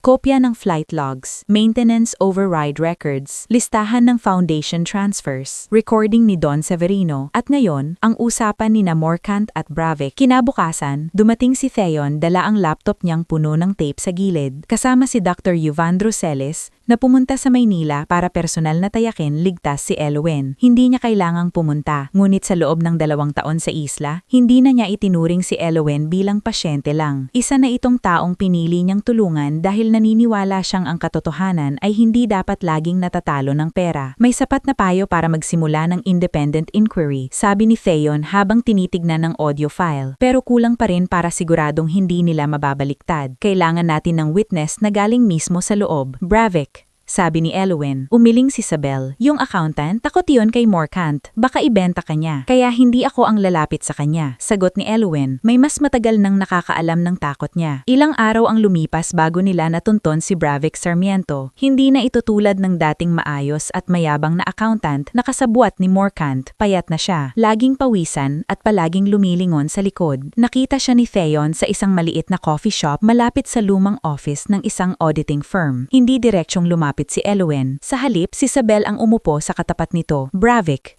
sabi ni Isabel. Inilatag ang brown envelope sa mesa. Alam kong kilala mo ako. Nang laki ang mata ni Bravic. Hindi tayo dapat nag-uusap. Hindi nga, sagot ni Isabel. Pero dapat mo itong makita bago ka tuluyang kainin ng konsensya mo. Binuksan ni Bravic ang envelope nang doon ang ilang kopya ng dokumento na nagpapatunay na siya ang gumawa ng peking records laban kay Elowen. Ngunit hindi lang iyon. May kasama ring litrato ng asawa niya at 2 anak sa labas ng eskwelahan. Hindi bilang banta, kundi bilang paalala. Hindi kami tulad ni Morcant. Hindi namin sila gagalawin. Pero isipin mo ito. Kapag bumagsak ang lahat, ikaw ang una niyang hihahagis sa kulungan. Hindi niya ililigtas ang pamilya mo. Gagamitin ka lang niya hanggang kaya kanyang itapon. Nanginginig ang labi ni Bravic. Akala ko paninira lang sa kanya ang gagawin namin. Hindi ko alam na may masubsab na chopper. Pero alam mong pagkatapos noon, patuloy ka pa ring nagtago ng documents. Matigas na sabi ni Isabel. Napayuko siya. Dahil takot ako, mula sa kabilang mesa, narinig iyon ni Elowen. Nakatalikod siya, nakasuot ng simpleng salamin at scarf. Napakuyom ang kamay niya, ngunit pinili niyang hindi lumapit. Ang galit niya ay hindi dapat makasira sa plano. Makalipas ang 3 araw, pumayag si Bravic na makipagkita kay Theon at attorney Shelandro Nieve, isang abogadong dating eskolar ng Falconeri Foundation. Si Shelandro ay matangkad, kayumanggi, at may matang sanay magbasa ng kasinungalingan. Noong bata siya, natulungan siya ng lumang scholarship program ni Don Severino at nang malaman niya ang ginawa kay Elowen, hindi na siya nagdalawang isip. Kapag tumestigo ka, sabi ni Attorney Shelandro kay Bravic, hindi kita pangakawaan na wala kang pananagutan. May ginawa kang mali. Pero may pagkakaraiba ang lalaking tumatakob sa kasalanan at lalaking tumutulong ilantad ang mas malaking krimen. Huminga ng malalim si Bravic. Gusto kong protektahan ang pamilya ko.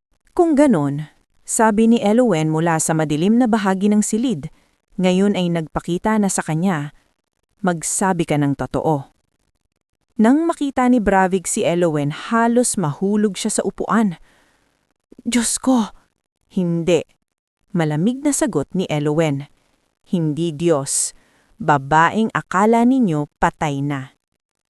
Napaluha si Bravik, hindi dahil sa awa, kundi dahil sa takot at kahihiyan. Sa gabing iyon, ibinigay niya ang access sa hidden ledger ni Morcant. Doon nakita ni Theon ang koneksyon ng shell companies, foundation transfers at maintenance account na ginamit upang pagtakpan ang aircraft tampering. Hindi pa rin iyon buong kaso, ngunit sapat na upang buksan ang pinto na matagal nang isinara ng pera. Habang lumalawak ang ebidensya, nagsimula namang gumalaw si Caspian sa sarili niyang paraan. Matapos ang gala, may natanggap siyang anonymous packet sa private office niya.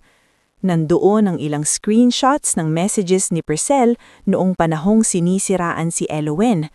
Mga mensaheng nagpapakitang siya mismo ang nagpakalat ng fake affair rumor at ng akusasyong nilustay ni Elowen ang foundation money.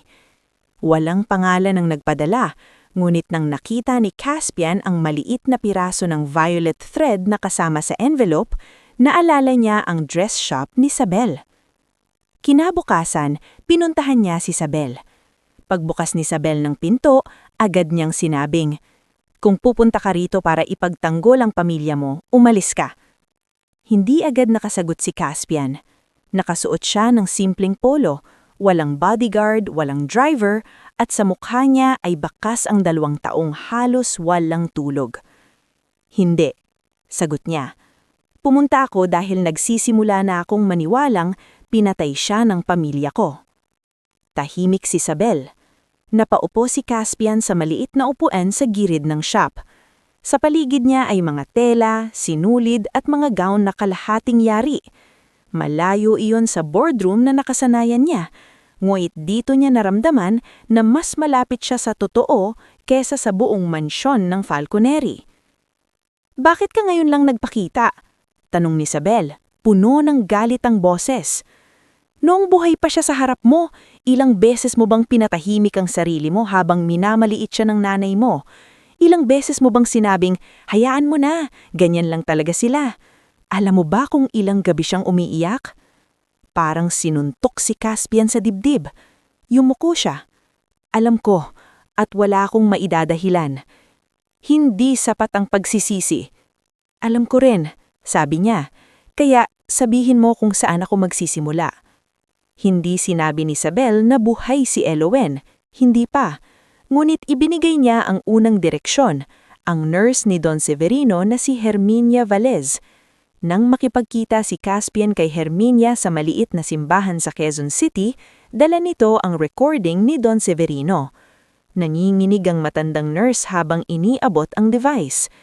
"Sir Caspian," sabi ni Herminia, "mahal kayo ng lolo ninyo, pero natakot siya sa mga nasa paligid ninyo." Pinakinggan ni Caspian ang recording sa loob ng sasakyan. Nang marinig niya ang boses ni Don Severino na nagsasabing si Elowen ang dapat pagkatiwalaan at may sariling dugo sa pamilya ang handang pumatay para manatili sa kapangyarihan, doon siya tuluyang nabasag. Hindi siya umiyak ng malakas, wala siyang sinuntok na pader, ngunit yumuko siya ng matagal hawak ang recorder habang unti-unting lumalabas ang mga luhang 2 taon niyang pinigil. "Elowen," bulong niya, "patawarin mo ako." Samantala, si Purcell ay patuloy na lumalapit kay Caspian. Sa mga social events, lagi siyang nasa tabi nito. Kunwaring nag-aalala, kunwaring nagmamalasakit. Ngunit sa isang charity ball para sa Aviation Safety Scholarship, binigyan ni Caspian ng pagkakataon na gumuho ang maskara niya. Nasa entablo si Purcell, nagsasalita tungkol sa legacy raw ni Elowen, nang biglang tumayo si Caspian sa front table. "Purcell," kalmado niyang sinabi, ngunit sapat ang lakas para marinig ng lahat. "May gusto lang akong linawin. Ikaw ba ang nagpadala ng anonymous tip sa press tungkol sa di-unaway affair ni Elowen?" Natahimik ang buong hall. Namutla ang mukha ni Purcell. "Caspian, Hindi ito ang tamang lugar. Sinagot mo ba ang reporter na Elowen ay gumagamit ng foundation money para sa lalaking iyon? Tanong niya ulit. Nagkatinginan ng mga bisita. May ilang nagsimula ng bumukas ng cellphone. Si Doña Vespera na nasa gilid ng hall, nanigas ang mukha. Pinrotektahan kita lang noon, sabi ni Priscel na nanginginig ang ngiti. Lahat tayong nag-aalala sa'yo. Hindi, sagot niya. Pinrotektahan mo ang kasinungalingan. Hindi pa yon ang buong pagbagsak ni Priscel, ngunit yon ang unang lamat sa kanyang perpektong imahe. Kinabukasan, kumalat sa social circles ang usap-usapan. May mga kaibigan siyang biglang hindi sumasagot. May mga sponsor na umatras. Sa kauna-unahang pagkakataon, naramdaman ni Priscel ang sakit ng pinagdududahan, ang sakit na siya mismo ang ipinatikim kay Elowen. Hindi nagtagal, nagsimula na ring gumalaw ang kaso laban kay Morcant. Sa tulong ni Attorney Celandro, tahimik na naisubmite sa Independent Regulatory Investigator ang initial documents. Hindi pa iyon pampublikong kaso, ngunit sapat para magbukas ng inquiry sa Falconeri Aero Holdings. Isa-isang tinawag ang ilang empleyado para magbigay ng statement. May mga maintenance staff na dati takot magsalita, ngunit ngayon ay handang magpaliwanag dahil alam nilang may nagboprotekta sa kanila. Si Nesto, na tumulong kay Elowen noong araw ng pagsabog, nagbigay ng written affidavit tungkol sa nakita niyang kilos ni Captain Rux at ang pagmamagaling paalisin si Elowen. Si Felixa naman ay nagpatotoo na may nakita siyang envelope na ipinadala ni Odette sa private office ni Doña Vespera noong araw bago ang biyahe. Hindi pa nila alam ang buong laman, ngunit ang bawat maliit na piraso ay nagdugtong-dugtong sa mas malaking larawan. Habang nangyayari ito, lalong naging iritable si Morcant. Sa board meetings, madalas na siyang sumisigaw. Sa bahay, inuutos niya kay Odette na hanapin kung sino ang naglalabas ng dokumento. Si Doña Vespera naman ay nananatiling tahimik, ngunit sa katahimikang iyon, mas ramdam ang panganib.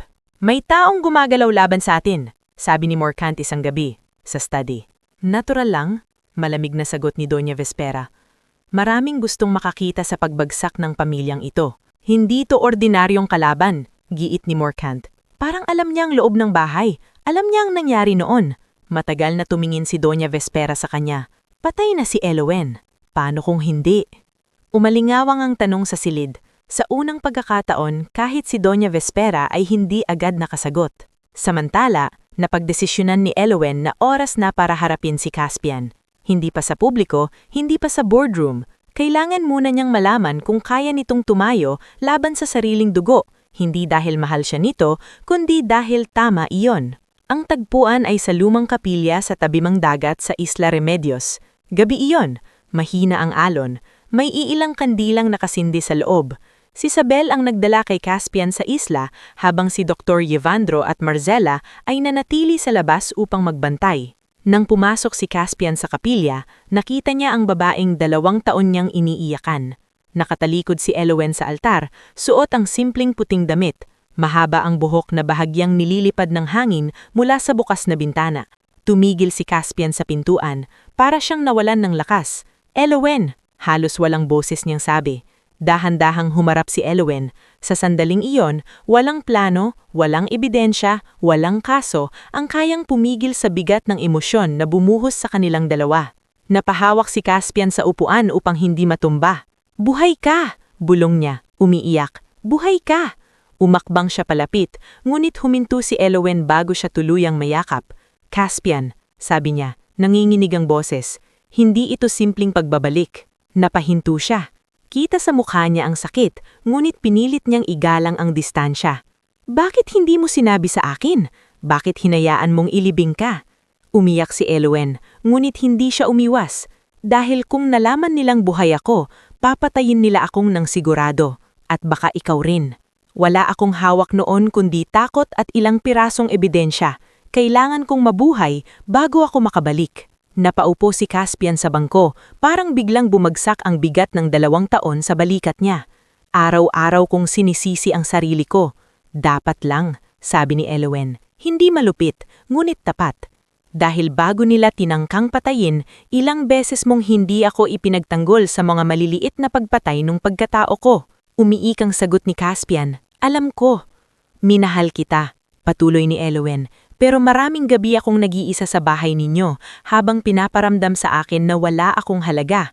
At madalas, ang sagot mo lang sa akin ay tiisin ko muna dahil pamilya mo sila. Wala akong karapatang humingi agad ng kapatawaran, sabi niya. Pero may karapatan kang humingin sa akin ang lahat ng dapat kong ginawa noon. Tahimik silang dalawa habang sa labas ay humahampas ang alon. Sa loob ng kapilya, walang dramatikong yakap, walang agarang pagbabalik. Ang naroon ay 2 taong parehong sugatan, isang babaeng kailangang mamatay sa mata ng mundo para mabuhay at isang lalaking kailangang mawala ang pinakamamahal niya para makita ang kahinaan niya. Kung tunay kang kakampi ko, sabi ni Elowen, haharapin mo sila, hindi bilang anak, hindi bilang kapatid, kundi bilang taong alam ang tama. Tumanggo si Caspian. Tutestigo ako kung kailangan. Ibibigay ko ang access sa company archives. Bubuksan ko ang board. Kahit mawala sa akin ang pangalang Falconeri, gagawin ko. Hindi pangalan ang mawawala sa'yo. Sagot ni Elowen. Ang mawawala sa'yo ay ang ilusyon na pamilya ang tawag sa mga taong handang pumatay para manatili sa trono. Dahan-dahang lumapit si Caspian, ngunit hindi pa rin siya humawak hanggat hindi tumanggo si Elowen. Nang payagan niya ito, doon lamang niya hinawakan ng kamay ng asawa. Hindi mahigpit, hindi nagmamay-ari. Para itong lalaking natutong humawak ng may paggalang. Hindi ko alam kung maibabalik pa natin ang dati, sabi ni Caspian. Hindi na dapat bumalik sa dati, sagot ni Elowen. Kung may bubuuin man tayo, kailangan bago, mas totoo, mas matapang. Sa labas ng kapilya, tahimik na napaiyak si Isabel habang nakatayo sa tabi ni Marcela. Si Dr. Yuvandro naman ay nakatingin sa dagat, tila nauunawaan na isang bahagi ng buhay ni Elowen ay nagsasara, ngunit hindi pa tapos ang laban. Kinabukasan, nagsimula ang mas malaking hakbang. Sa tulong ni Caspian, nakuha ni Theo ng access sa archived company servers. Lumitaw ang mga lumang email threads, authorization codes at internal memos na matagal nang itinago. Ang pangalan ni Morcant ay unti-unting lumitaw, hindi bilang hinala lamang, kundi bilang sentro ng financial fraud at cover-up. May mga dokumentong nagpapakitang ilang araw bago ang biyahe ni Elowen, may utos na baguhin ang maintenance classification ng private chopper mula grounded pending inspection patungong cleared for private family flight. At sa pinakadulo ng approval chain, may digital signature na konektado sa executive credentials ni Morcant Falconeri. May laban na tayo, sabi ni Theon nang makita ang final trace. Hindi ngumiti si Elowen. Tumingin siya kay Caspian, pagkatapos kay Isabel, Dr. Yuvandro, Marcela, Attorney Celandro, Herminia, Nesto, Felixa, at sa lahat ng taong tumulong sa kanya mula sa dilim. Hindi pa ito panalo, sabi niya, pero sapat na para hindi na nila ako matawag na multo. Sa sandaling iyon, alam ni Elowen na ang tahimik na paghihingate ay malapit ng maging lantad na pagbabalik. Hindi na lamang siyang babaeng nagtatago sa pangalang Elia Maristela. Hindi na lamang siyang asawang inilibing sa peking libing. Siya na muli si Elowen Mirasol Falconeri. Buhay, handa, at may hawak na katotohanang kayan yanigin sa pamilyang minsang nagtangkang burahin siya. Bago tayo magpatuloy sa huling bahagi ng ating istorya, i-comment mo naman kung taga saan ka at anong oras ka nanonood ngayon.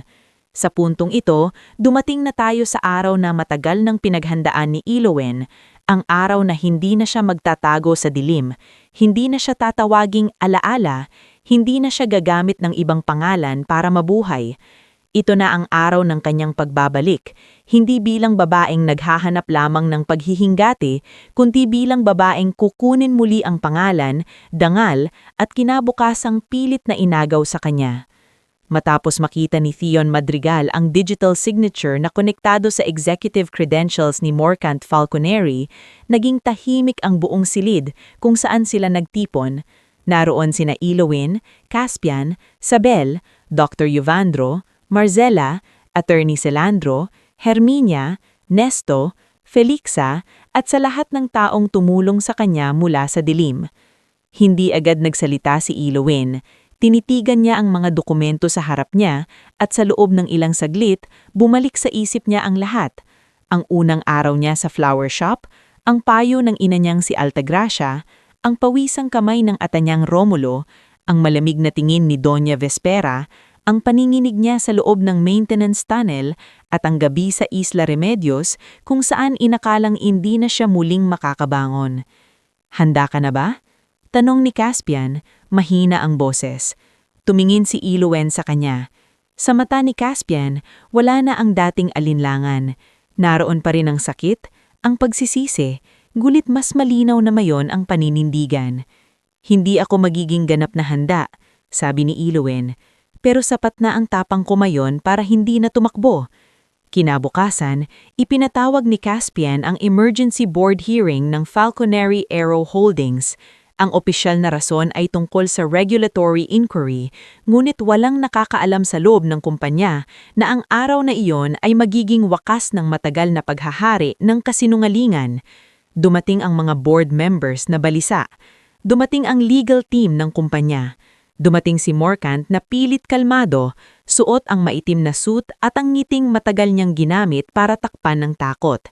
Dumating din si Doña Vespera, matikas pa rin ang tindig, parang isang reyna na hindi pa rin naniniwala na may sino mang makapagpapabagsak sa kanya. Caspian? Malimig na sabi ni Doña Vespera nang makita ang anak sa boardroom. Ano na naman ang dramang ito? Pinapahiya mo ang pamilya natin sa sarili nating kumpanya. Hindi ko pinapahiya ang pamilya, sagot ni Caspian. Inilalabas ko ang katotohanan, umismid si Morcant. Katotohanan? Mula kailan ka naging bayani? 2 taon kang nagkulong sa lungkot mo. Ngayon bigla kang magpapanggap na tagapagligtas ng kumpanya? Hindi sumagot si Caspian. Sa halip, tumingin siya sa pinto. Bumukas iyon. At pumasok si Elowen. Walang malakas na musika, walang sigawan, walang biglang pagtakbo. Ngunit ang katahimikan na bumalot sa boardroom ay mas malakas pa kaysa anumang pagsabog. Ang ilang board members ay napaatras sa gulat. May isang legal officer na nabitawan ng hawak na folder. Si Priscel, na inimbitahan ni Doña Vespera bilang family representative, ay namutla na parang naubusan ng dugo. Si Morcant ang unang nawalan ng kontrol. Hindi maaari! Si Doña Vespera naman ay nanatiling nakatingin kay Elowen.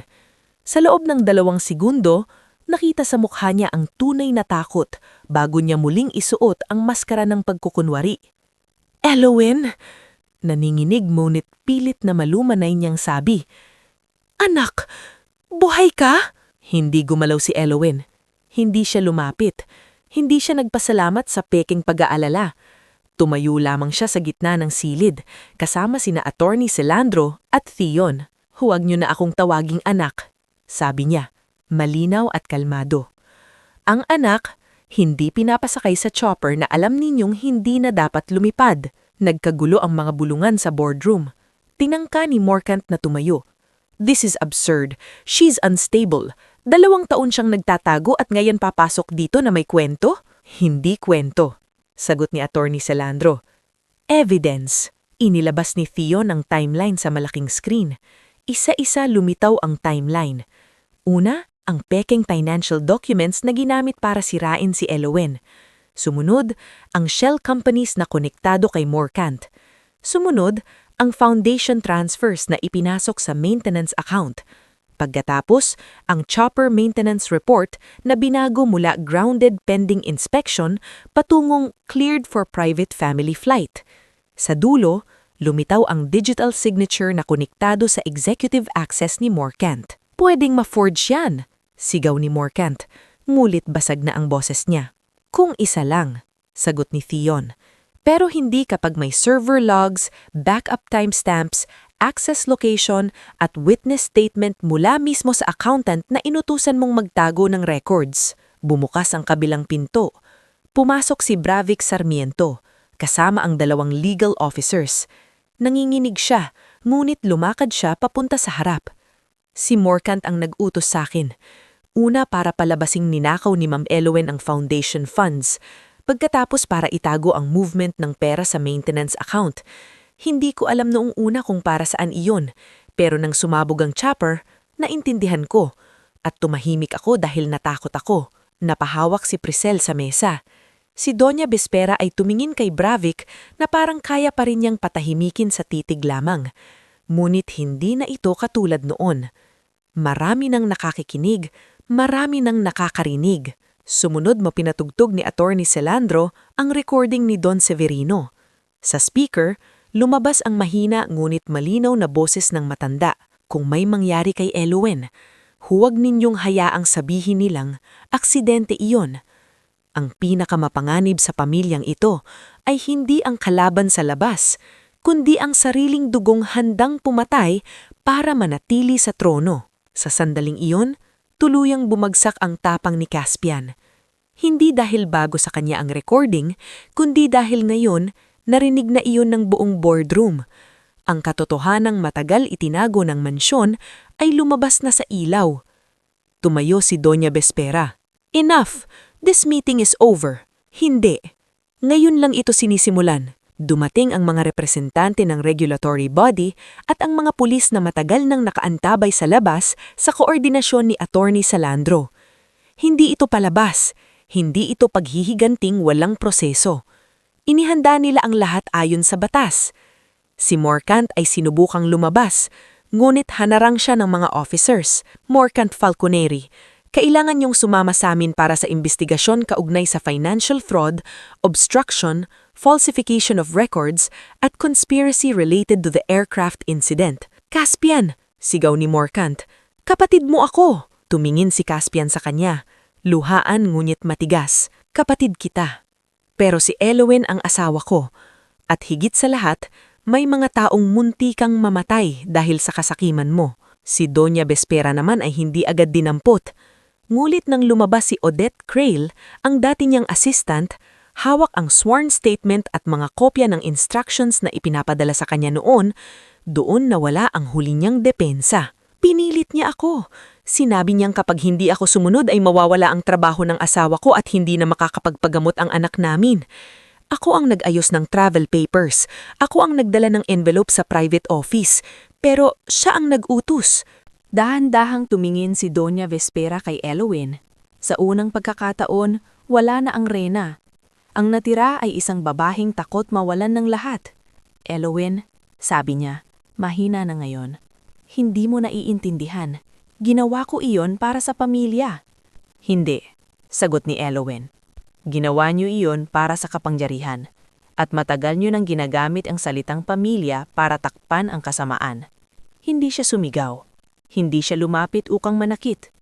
Pinanood lamang niya habang ang babaeng minsang nagpaalis sa kanya sa hapagkainan ay inaalayayan palabas, hindi bilang donya ng pamilyang Falconeri, kundi bilang akusadong haharap sa batas. Si Priscel ay hindi direktang nasangkot sa technical sabotage ng chopper, ngulit lumabas sa ebidensya na siya ang may malaking papel sa character assassination kay Elowen. Ang mga mensahe niya sa press, ang mga peking kwento, ang mga paninirang kumarat sa social circles, lahat iyon ay naging dahilan para mawalan siya ng reputasyon. Umalis siya sa boardroom na walang kumakausap, walang umaalalay, walang ni isang kaibigang handang tumayo sa tabi niya. Sa mga sumunod na buwan, hindi naging madali ang lahat. Hindi gaya ng kwento na isang araw lang ay tapos na ang laban. Dumaan si Elowen sa hearing, interviews, testimonies, at paulit-ulit na pagbabalik sa sakit na gusto na sana niyang ibaon. May mga gabing nagigising pa rin siya sa bangungot, naririnig ang tunog ng pagsabog. May mga araw na hindi niya kayang pumasok sa opisina kapag may helicopter na dumaraan sa itaas. Ngunit sa bawat pagkakataon, may mga taong hindi na siya hinahayaang mag-isa. Si Isabel ay laging may dalang pagkain at matapang na salita. Si Marcela ay tahimik na dumarating kapag kailangan ni Elowen ng taong hindi siya kakaawaan. Si Dr. Evandro ay nanatiling kaibigan at doktor, laging nagpapaalangan na ang paggaling ay hindi minamadali. Si Theon ay tumulong sa pag-aayos ng digital case files hanggang sa tuluyang maputunayan ang lawak ng pandaraya. Si Herminia ay nagpatuloy sa pagtulong sa ibang matatandang pasyente, malaya na sa takot. Si Captain Rox ay na-clear sa investigasyon at kinilala bilang taong nagligtas sa buhay ni Elowen. Ngunit hindi lamang pagkakakulong ng may sala ang nais ni Elowen. Nang opisyal na matanggal si Morcan sa lahat ng posisyon at habang umaandar ang kaso laban sa kanya at kay Doña Vespera, nanganganib bumagsak ang ilang bahagi ng Falconeri Aero Holdings. Maraming empleyado ang natakop mawalan ng trabaho. Mga mekaniko, ground staff, drivers, office clerks, mga taong walang kinalaman sa kasamaanan ng nasa taas. Isang araw, tumayo si Elowen sa harap ng mga empleyado sa main hangar ng kumpanya. Katabi niya si Caspian, ngunit siya ang nagsalita. Alam kong marami sa inyo ang natatakot. At alam ko rin na marami sa inyo ang nadamay sa kasalanang hindi ninyo ginawa. Hindi ko ibabagsak ang kumpanyang ito para lamang masabi kong nakaganti ako. Babaguhin natin ito para hindi na ito magamit ng masasamang tao. Mula noon, itinayo nila ang Independent Ethics Board, isang Transparent Employee Welfare Fund, at isang bagong foundation system na hindi na kontrolado ng iisang pamilya. Si Attorney Celandro ang tumulong gumawa ng legal safeguards. Si Theon ang naglagay ng audit system na hindi madaling dayain. Ang mga empleyadong dating natatakot magsalita ay nagkaroon ng whistleblower protection. Si Felixa, ang batang kasambahay na minsang nanginginig sa mansion, ang naging unang scholar ng bagong Elowen Mirasol Falconeri Trust. Nang malaman niya iyon, napaiyak siya sa harap ni Elowen. "Madam," sabi ni Felixa, "hindi ko po alam kung paano magpasalamat." Hinawakan niya ang kamay niya. "Mag-aral ka. Mabuhay ka ng hindi takot. Yun ang pasalamat na gusto ko." Samantala, ang relasyon ni na Elowen at Caspian ay hindi agad bumalik sa dati. At iyon mismo ang dahilan kung bakit naging totoo ang kanilang paghilom. Hindi sila nagkunwaring isang yakap lang ay burado na ang lahat. Dumaan sila sa counseling. Pansamantalang silang tumira sa isang mas maliit na bahay sa labas ng Falconeri Estate, malapit sa dagat, malayo sa malamig na pasilyo ng mansion. Isang gabi, habang nakaupo sila sa veranda, tinanong ni Caspian si Elowen, "May araw bang hindi mo na ako masisisi?" Matagal siyang hindi sumagot. Nakatingin siya sa alon, hawak ang tasa ng tsaa. "Hindi ko alam," tapat niyang sabi. "Pero may araw na mas malakas na ang tiwala kaysa sakit. Doon tayo magsisimula." Tumanggo si Caspian. "Maghihintay ako, at habang naghihintay, patuloy akong kikilos." Iyon ang malaking ipinagbago niya. Hindi na siya lalaking nagmamahal lamang kapag madali. Natuto siyang tumayo kapag mahirap.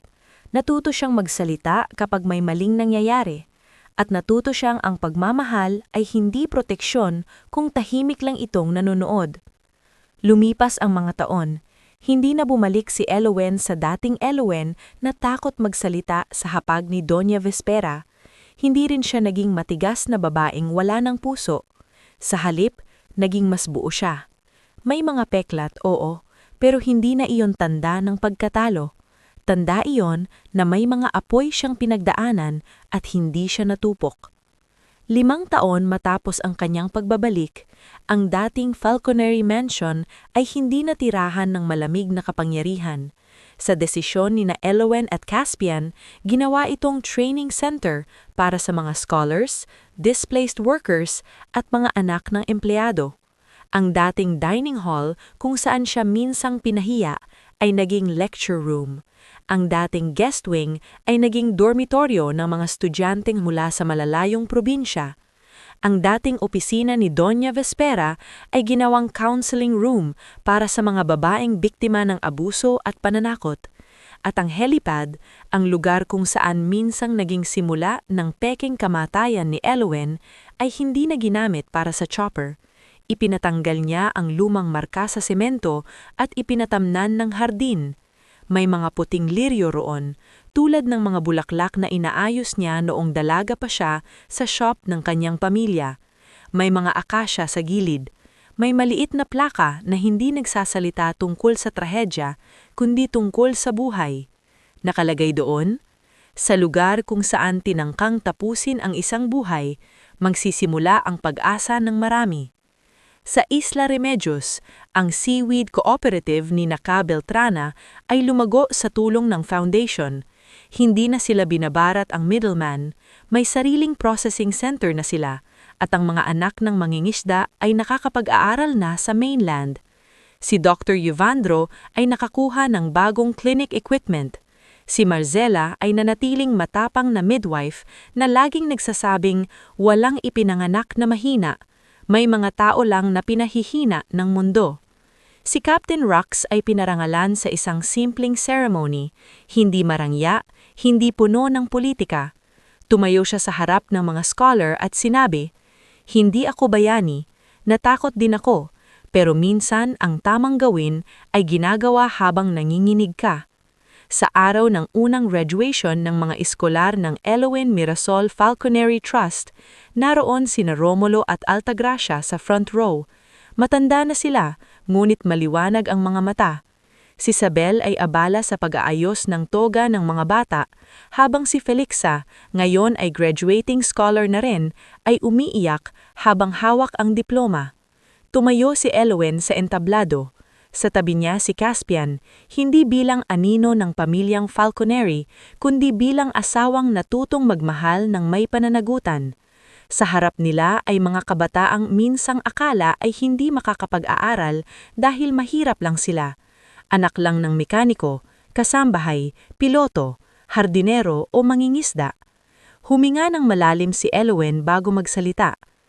"Minsan," sabi niya, "may mga taong susubok burahin ang pangalan ninyo. Sasabihin nilang hindi kayo bagay sa mundong gusto ninyong pasukin. Sasabihin nilang hanggang dito lang kayo. Minsan gagamit sila ng pera, kapangyarihan, takot at kasinungalingan para pigilan kayo. Pero tandaan ninyo ito, hindi natatapos ang buhay ninyo sa lugar kung saan kayo sinaktan." Tumahimik ang buong hall. Akala nila noon ang pinakamabuting paghihigend ay ang makita silang bumagsak, pero natutunan ko na ang tunay na paghihigend ay ang bumuo ng buhay na hindi na nila kayang sirain, ang tulungan ang mga taong minsan ding pinatahimik, ang gawing tahanan ang lugar na minsan puno ng takot, at ang mabuhay ng may dangal kahit sinubukan ng mundo na nakawin ito sa inyo. Sa harap niya, umiiyak si Isabel. Nakayuko si Caspian, pinipigil ang luha. Nakangiti sina Romulo at Altagracia. Si Felixa ay hawak ng mahigpit ang diploma. At sa labas ng hall, sa hardin na dating helipad, tahimik na sumasayaw ang mga puting liryo sa hangin. Hindi napatay si Elowen sa mata ng mundo. Hindi na siya babaeng tumatakbo sa dilim. Hindi na siya biktimang nakakulong sa alaala ng pagsabog. Siya si Elowen Mirasol Falconary, anak ng mekaniko at librarian, asawa, kaibigan, leader, at babaeng muling binuo sa sarili mula sa abo ng pagtataksil. At sa wakas, hindi na siya naghahanap ng tahanan sa pamilyang nagtangkang burahin siya. Siya na mismo ang nagtayo ng tahanang magliligtas sa marami.